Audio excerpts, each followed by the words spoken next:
Hai, aku Nara Kirana. Gimana?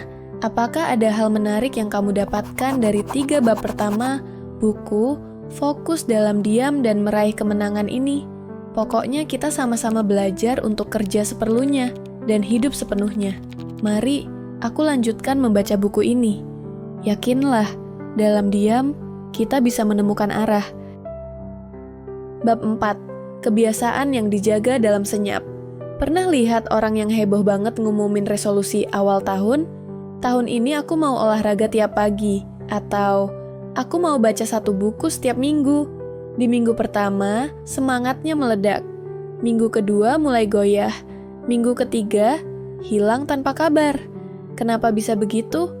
Karena kebiasaan baru itu rapuh, seperti tunas muda. Begitu diumbar terlalu cepat, tunas itu kena angin opini, kena komentar orang, dan akhirnya layu sebelum sempat tumbuh kuat. Aku pernah mengalaminya. Waktu itu, aku bertekad bangun lebih pagi. Di hari pertama dan kedua, aku bangga banget. Langsung update di story. 5 pagi club, here I come. Komentarnya rame, ada yang kagum, ada yang skeptis. Dan anehnya, justru setelah dapat komentar itu, semangatku mulai kendur. Aku merasa sudah cukup hanya dengan pengakuan. Akhirnya, seminggu kemudian, aku balik lagi ke kebiasaan lama. Riset psikologi menjelaskan tentang fenomena ini.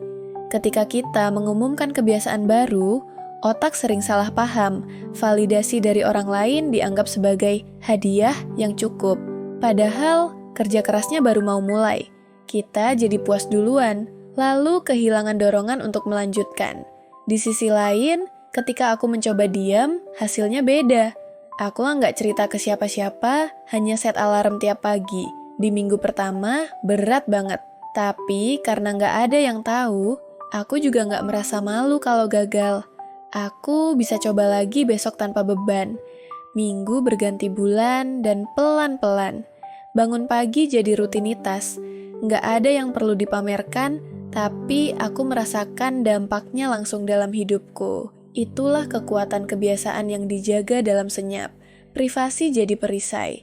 Kamu bebas bereksperimen, gagal, bangkit lagi, tanpa tekanan, tanpa drama. Energi pikiranmu nggak habis untuk mikirin komentar, tapi fokus pada langkah nyata. Coba bayangkan, kamu nggak perlu ngumumin lagi diet sehatmu.